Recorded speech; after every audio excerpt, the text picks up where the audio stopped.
गत दिनों महापौर अजय मिश्रा बाबा ने पत्रकार वार्ता कर नगर निगम अध्यक्ष पर गंभीर आरोप लगाए थे, जिसके जवाब में आज नगर निगम नेता प्रतिपक्ष ने पत्रकार वार्ता कर करारा जवाब दिया। नगर निगम रीवा अब राजनीतिक अखाड़ा बन चुका है। दरअसल जब से नए नगरीय निकाय चुनाव हुए हैं तभी से स्थितियां बनी हैं। खासकर महापौर और नगर निगम अध्यक्ष के बीच आए दिन तनाव की स्थितियां निर्मित होती हैं। बीते दिनों नगर निगम महापौर ने अध्यक्ष, नगर निगम कमिश्नर और विधायक राजेंद्र शुक्ला पर गंभीर आरोप लगाए थे, जिसके बाद आज नेता प्रतिपक्ष ने पत्रकार वार्ता कर करारा जवाब दिया। साथ ही उन्होंने महापौर के भाजपा में शामिल होने के अफवाहों को लेकर भी कहा कि अगर महापौर विकास के साथ हैं तो स्वागत है, लेकिन अगर विकास के साथ नहीं है तो उन्हें कभी भी शामिल नहीं किया जाएगा। दरअसल विकास कौन है यह आज तक स्पष्ट नहीं हो पाया, क्योंकि भाजपा जब कोई काम करेगी तो वह विकास कहलाएगा, लेकिन जब वही काम अन्य दल करेगा तो उसे क्या नाम दिया जाएगा यह तो जनता ही जाने। फिलहाल क्या कहना है नेता प्रतिपक्ष का, आपको दिखाते हैं। 4-5 दिन पहले माननीय महापौर जी ने एक पत्रकार वार्ता की थी। आप लोगों सब उस पत्रकार वार्ता में सम्मिलित हुए थे। उन्होंने हमारे माननीय अध्यक्ष वेंकटेश पांडे जी के ऊपर आरोप प्रत्यारोप लगाए। मध्य प्रदेश शासन के डिप्टी सीएम के ऊपर भी उन्होंने आरोप प्रत्यारोप लगाए, जो उचित नहीं है। उन्होंने जो आरोप लगाए कि हमने इतने का काम किया या ये पार्क पूरी तरह से बना नहीं है, इसको भी जो है लोकार्पण की स्थिति में ला दिए हैं। विकास के कार्यों में रोड़ा लगाना एमआईसी और उनका नित्य क्रिया बन चुका है। उसी संदर्भ में आज हमने आपसे सोचा कि चर्चा कर ले, क्योंकि सच्चाई से आप लोगों को भी अवगत कराना चाहिए, क्योंकि एक पक्ष की बात आ गई थी, दूसरे पक्ष की बात नहीं आई थी। इसलिए मैंने आप लोगों से निवेदन किया कि एक बार आपसे रूबरू चर्चा कर लूँ। सबसे पहले तो मैं आप के संज्ञान में ये बात ला दूं, उन्होंने कहा कि मैंने 100 करोड़ रुपए का काम कराया, 1 अरब रुपए का काम कराया है। मैं तो उनसे ये पहला प्रश्न ये करना चाहता हूं कि 1 अरब रुपए आपके पास आया कहां से कि आपने काम करा लिया। साल भर की वित्तीय आय जो नगर निगम की होती है वो 40 से 45 करोड़ रुपए ही है, जो हमारी तनख्वाह और बिजली के बिल देने में ही खत्म हो जाती है। ये जो पैसा आता है ये मध्य प्रदेश शासन और केंद्र सरकार का पैसा होता है, जिससे हम यहाँ के डेवलपमेंट के कार्य करते हैं। तो पहला तो उनका जो ये आरोप है कि हम इतना का काम कराया हमारी माइसी ने और हमने, उनको जो कार्य कराने थे वो उनके संकल्प पत्र में थे, जिसको आज तक उन्होंने छुआ तक नहीं। मैं उनको स्मरण दिलाना चाहता हूँ आपके माध्यम से कि पहले वो अपना संकल्प पत्र उठाए, उन्होंने जो जनता से वादे किए थे उस वादे को निभाने का काम करें। अब हम लोगों ने अभी वो रोड़ा बन गए कायाकल्प योजना पे, जिसका हमें विशेष सम्मेलन बुलाना पड़ा आज। इसीलिए आपको इस माध्यम से ये मैं आपको बताना चाहता हूं कि आज वो फिर नदारत रहे, चर्चा के लिए उपस्थित नहीं हुए। उनका एक अपना बहाना होगा कि नियम विरुद्ध है। अगर नियम विरुद्ध होता तो शायद ये विशेष सम्मेलन नहीं होता। कानून नियम के अंतर्गत ही ये हुआ है। उसमें उन्होंने कायाकल्प योजना को कहा कि हमारी लाई योजना है। कायाकल्प लाई योजना उनकी नहीं है। शासन ने एक पत्र लिखा था माननीय विधायक और माननीय सांसद के लिए कि आपके शहर के अंदर अगर कोई ऐसी रोड हो जिसको शासन स्तर पे जल्द बनवाने की आवश्यकता हो तो उसको आप प्रपोजल दे दें। माननीय विधायक, माननीय सांसद ने वो प्रपोजल भेजा था, जिसको खुर्द-बुर्द करने की साजिश एमआईसी और माननीय महापौर द्वारा की जा रही थी। जब हम लोगों के संज्ञान में ये बात आई तो हमने तत्काल इसका जो है विशेष सम्मेलन बुलाया और आज उसको जो है सर्वसम्मत से पास भी किया है कि उसको खुर्द-बुर्द ये न करने पाए। मैं कुछ विषयों पे आपका और ध्यान आकर्षित कराना चाहूँगा। जो आज का प्रमुख बिंदु है, नगर निगम की स्थिति। नगर पालिका रीवा की वार्षिक समस्त प्रकार की राजस्व आय 40 करोड़ रुपए होती है, जिसका एक वर्ष में वेतन 40 से 45 करोड़ के बीच में होता है।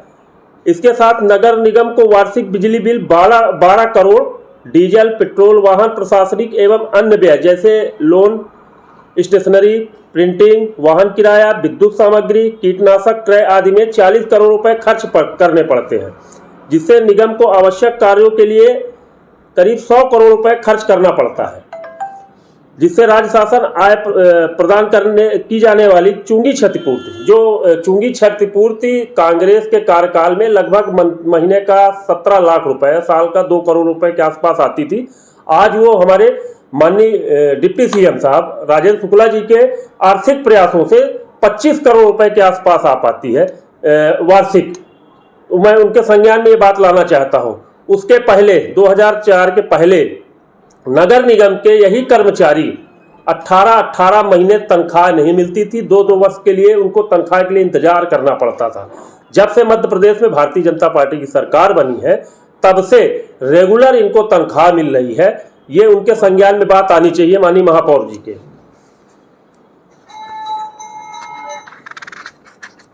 अभी उन्होंने एक आरोप लगाया कि हमारे अध्यक्ष महोदय के ऊपर, वो भी न्यायोचित नहीं है।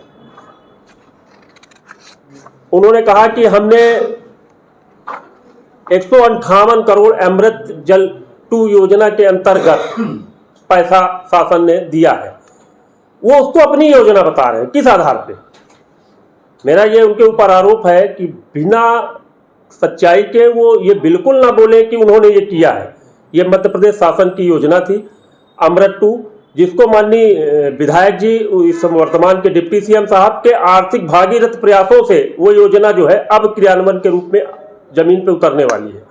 उसका क्रेडिट लेने के लिए मीडिया के लोगों को भ्रमित करने के लिए कि योजना मेरी है, जनता को भ्रमित करने के लिए बार बार वो आरोप लगाते हैं कि मैं लेके आया हूं। अभी इसके पहले उन्होंने एक कंपनी थी, हाल ही में नगर निगम स्पीकर के बयान के बाद महापौर ने पत्रकार वार्ता कर करारा जवाब दिया है। उन्होंने कहा कि जिनके घर शीशे के होते हैं वह दूसरों के घर में पत्थर नहीं फेंकते।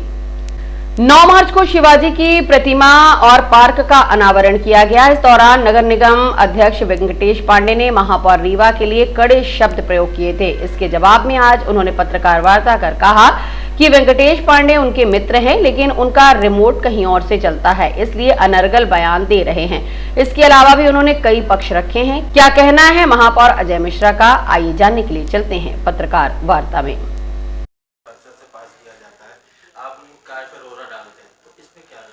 देखिए क्या है, आज जैसे जो परिषद हुई, वो परिषद हुई, विशेष सम्मेलन किया इन्होंने,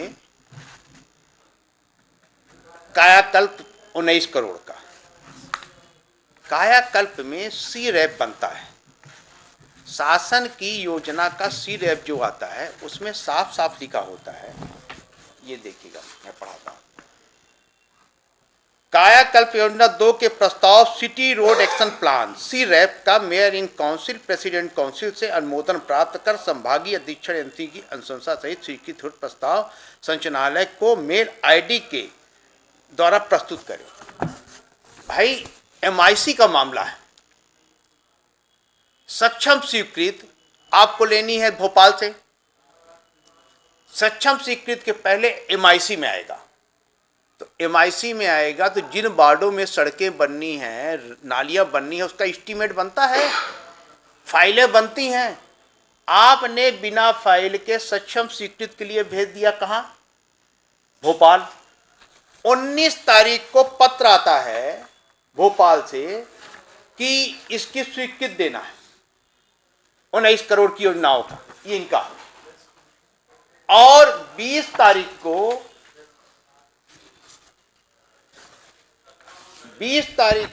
15 पार्षदों का हस्ताक्षरित पत्र आता है कि हम विशेष सम्मेलन करना चाहते हैं कायाकल्प में।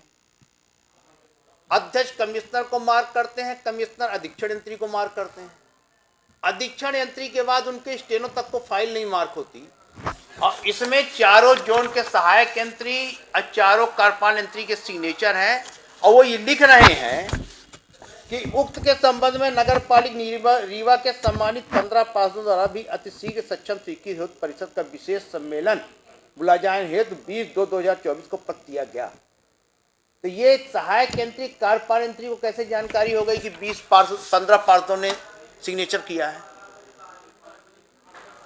पूरी सोची समझी एक राजनीति है, और ये सोचते हैं कि हम एमआईसी को, मेयर को बाईपास करके कुछ चला लेंगे। नगर निगम चलता है अधिनियम और नियम से। अगर अधिनियम और नियम को कोई क्रैश करेगा तो ये जो MIC है, जो ये महापौर है, जो जनता ने जिनको चुना है अपने विश्वास के लिए, अपने कार्य के लिए, इसमें जो कायाकल्प है, इसमें बड़ी गाइडलाइनें हैं। इसमें ये है अवैध कॉलोनी की सड़क नहीं होनी चाहिए, सड़क की चौड़ाई 6 मीटर से कम नहीं होनी चाहिए, पाइपलाइन पड़ गया कि नहीं पड़ गया, सीवरेज का काम हो गया कि नहीं हो गया, ये सारी चीज़ों के मापदंड जब हम जांच करेंगे इसके बाद ना आगे बढ़ाएंगे। अगर वो ये सोचते हैं कि हम किसी के हुक्म के गुलाम हैं और कोई बड़ा नेता हमको आदेशित कर दे, तो ये कांग्रेस पार्टी का मेयर और उसकी मेयरिंग काउंसिल किसी की गुलाम नहीं है, सिर्फ गुलाम है तो रीवा की जनता की, जिसने उनको यहाँ बैठाया है। जैसा जनता का आदेश होगा वैसा कार्य करेगा। ये के स्पंद का एक मामला उन्होंने का लोकार्पण हमने का पूर्णता प्रमाण पत्र आपको मिला कि नहीं, आपने दिया कि नहीं दिया? कहीं अभी तो सर निर्माण ही चल रहा है, तो हमने उस पे आप लोगों के माध्यम से अवगत कराना चाहा कि जो निर्माण कार्य चल रहा है वो घटिया स्तर का है और ठेका 2 कंपनी को मिला, 3 कंपनी को, बामनी को मूर्ति बनाने का, एक व्यक्ति को पेडिस्टर बनाने का और एक संविदाकार को मिला था बाउंड्री वाल, पेवर, पुताई और गार्डन लगाने का। पर उसके अतिरिक्त जो संविदाकार कार्य कर रहे हैं उनका भुगतान कहाँ से किया जाएगा? तो उसमें भ्रष्टाचार दिख रहा था। तो मैं आपके माध्यम से बताना चाहता हूँ कि देखिए, भाषण देना तो कोई बड़ी बात नहीं। वेंकटेश पांडे अध्यक्ष हैं, अपने छोटे भाई हैं और उनकी बहुत सी मजबूरियां हैं। वो बेचारे भाषण देना तो उनकी मजबूरी है, क्योंकि जो उनको अध्यक्ष बनाए, जिनकी कृपा से वो अध्यक्ष बने, अगर कृपा हटी तो दुर्घटना घटी। तो अध्यक्ष की कुर्सी बचाने के लिए तो उसको भाषण देना पड़ेगा और वो भाषण मजबूरी है उसका देना। अगर उनको खुश नहीं रखेगा तो कुर्सी हट जाएगी, क्योंकि ओबीसी के पार्षद भाजपा में अधिक हैं। अध्यक्ष बनने का दबाव उनका था और इन्होंने कृपा से अध्यक्ष पद प्राप्त कर लिया। बाकी वो मेरे बारे में सब जानते हैं कि मैं किस तरह का व्यक्ति हूँ। उन्होंने जो बोला कि राजनीतिक अपराधी, आपने कहा कि वो बोल रहे थे कि राजनीतिक अपराधी, तो पहली बात तो वो जिस वर्तमान में पार्टी में है वहाँ यही सिखाया जाता है। रहा राजनीतिक अपराधी की बात, तो मैं आप लोगों को बताना चाहता हूँ कोई एक प्रकरण इन लोगों ने मेरे खिलाफ लोकायुक्त में दर्ज कराया। ये प्रकरण दर्ज हुआ 26/9/2023 को और जो हमारे सालिकराम नापित जी हैं, नहीं सॉरी 26 नहीं, ये प्रकरण दर्ज हुआ आपका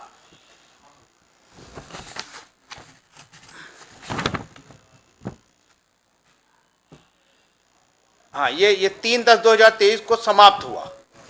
ये दर्ज हुआ प्रकरण आपका 3/8/2023 को। हमारे जो 16 नंबर के पार्षद हैं कैप्टन सालिकराम नापित जी, उनसे फर्जी उनका शपथ बनवाकर ये प्रकरण दर्ज हुआ भोपाल लोकायुक्त में। जब उनको जानकारी हुई कि प्रकरण हमारे नाम से फर्जी दर्ज कराया गया है, तो उन्होंने एक शपथ दिया और उस शपथ में लिखा है कि यह जहां तक मेरे शपथ पत्र में हस्ताक्षर का प्रश्न है, ये विकास पर्व के दौरान कार्यक्रम में पूरे खाली स्टाम्प पेपर में मुझसे विधायक रीवा के सचिव राजीव तिवारी द्वारा यह करके हस्ताक्षर कराए गए कि डी नोटिफिकेशन में आपकी भी जमीन होने के कारण शपथ पत्र देना जरूरी है, जिसमें लिखा होगा कि यह भूखंड आपका है, इसलिए आप हस्ताक्षर कर दीजिए जिससे कार्यवाही में सुगमता हो सके। किंतु मेरा विश्वास का गला घोटकर इसका दुरुपयोग किया गया एवं इसके माध्यम से महापौर की छवि को धूमिल करने के लिए घृणित प्रयास किया गया। निगम से वाहन तक नहीं लिया, जनता के लिए कार्यालय के द्वार खोलकर बैठते हैं और जनता की समस्या का निराकरण करते हैं, सभी जनप्रतिनिधियों का सम्मान करते हैं। ऐसे व्यक्ति के लिए मुझसे अनजाने में हुई गलती के लिए खेद प्रकट करता हूँ। ये सालिग्राम नापित जो हमारे कैप्टन हैं, कारगिल के युद्ध में रहे ईमानदार व्यक्ति हैं, मैं उनका बड़ा सम्मान करता हूं। उन्होंने ये शपथ 23/8/2023 को लोकायुक्त कार्यालय में जाकर दिया कि मेरे से धोखा कराया गया। तो राजनीतिक अपराधी कौन हुए? हम हुए कि भारतीय जनता पार्टी के लोग हुए? ये भाजपा के पार्षद हैं 16 नंबर से। तो जो आरोप लगाते हैं मंच में, उनका एक ज्ञान होना चाहिए कि किसके ऊपर आरोप लगा रहे हैं। भ्रष्टाचार का आरोप हमारे ऊपर लगाया। आप लोगों को मालूम है कि जिस दिन मैंने शपथ ली, मैंने पहला काम किया, नगर निगम की गाड़ी नहीं ली। अध्यक्ष का असंवैधानिक पद होता है। आज परिषद की बैठक थी, वो परिषद की बैठक असंवैधानिक है, वो शून्य हो जाएगी। नगरीय प्रशासन में किसी दिन वो शून्य हो जाएगी। जिस दिन परिषद की बैठक होती है उसी दिन के लिए उनको वाहन की आवश्यकता है। सरकारी वाहन का दुरुपयोग वो कर रहे हैं। हमने जनता के पैसे से भूमि पूजन करवाने का जो निर्णय लिया था, नारियल फोड़ के 25-27 रुपए का, बड़े बड़े पंडाल लगाकर लच्छेदार भाषण दे रहे हैं। रीवा के उप मुख्यमंत्री, मध्य प्रदेश शासन के रीवा के विधायक, वहीं पर परिषद अध्यक्ष, ये सारे लोग ये कर रहे हैं। तो मेरा सीधा ये कहना है कि भ्रष्टाचार कौन कर रहा है? भ्रष्टाचार वो कर रहे हैं कि मैं कर रहा हूँ? अगर मेरे को भ्रष्टाचार करना होता तो मैं आपको बता दूं कि मैं बिल्कुल भी न वाहन छोड़ता और न नगर निगम की सुविधाओं को छोड़ता। मैं जनता की सेवा के लिए आया हूं। मैंने जनता की सेवा के लिए तत्परता से कार्य किया है। भाषण में ये भी कहा जा रहा है कि जो कर रहे हैं भारतीय जनता पार्टी कर रही है, उसकी सरकार ला रही, नगर निगम में कुछ नहीं। आपका एकदम बात सही है। मैं आपसे क्या बताया कि कृपा हटी तो दुर्घटना घटी। जब कृपा पे आदमी होता है तो उसकी मजबूरी होती है। बोलने वाले जो अध्यक्ष हैं वो बोल नहीं रहे, जो मंच में बैठे लोग हैं उनसे बुलवा रहे।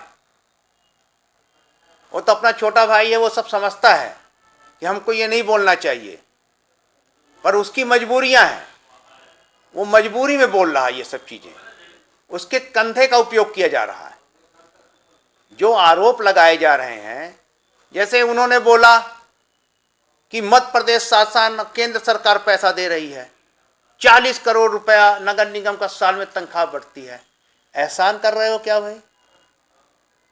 जमीन बेच के दे रहे हो क्या? मामा के घर का पैसा है क्या भारतीय जनता पार्टी के लोग दे रहे हैं? 40 करोड़ रुपए में 25 करोड़ रुपए चुंगी क्षतिपूर्ति आती है। ये ज्ञान होना चाहिए। बिना ज्ञान के आदमी को बात नहीं करना चाहिए। 35 करोड़ रुपए संपत्ति कर की वसूली आती है। सड़क अनुदान का पैसा आता है 18 करोड़, जो इस बार 2.5 करोड़ आया। 15वें वित्त का पैसा आता था 15 करोड़ रुपए, जो 5 करोड़ आया। मूलभूत का पैसा 3 करोड़ रुपए आया, जो 10 करोड़ आना चाहिए। पैसा तो सरकार दे नहीं रही है। और एक चीज मैं बता दूं, जो योजनाएं चलती हैं, चाहे वो अमृत हो, चाहे स्मार्ट सिटी हो, आपका जो जनता का संपत्ति कर है, समेकित कर है, एक सेल टैक्स है, जीएसटी है, इनकम टैक्स है, सर्विस टैक्स है, ये सारे टैक्स कटते हैं। और जब केंद्र में जाते हैं तो चूंकि संघीय व्यवस्था है, तो संघीय व्यवस्था में वर्णित होता है। और हर नगर निगम, नगर पंचायत, नगर पालिका, जिला पंचायत, आपके योजनाओं में जनसंख्या के हिसाब से पैसा दिया जाता है। ये नियम है, कोई एहसान थोड़ी कर रहे हैं। ऐसा बता रहे हैं जैसे अपनी जमीन बेचे हो और नगर निगम चला रहे हो। नगर निगम के कर्मचारियों की तनख्वाह देने के लिए रीवा को जनता 35 करोड़ रुपए साल में टैक्स देती है। 25 करोड़ रुपया डीजल, सफाई व्यवस्था के और चीजों में खर्चा होता है। निर्माण का पैसा भी जनता के टैक्स से होता है। क्या है समस्या? इस चीज की है कि भारतीय जनता पार्टी के लोगों को ज्ञान नहीं। चापलूसी में किसी के बारे में कुछ बोल देना, आरोप लगा देना एक परंपरा बन गई है। एक और आरोप लगाया जा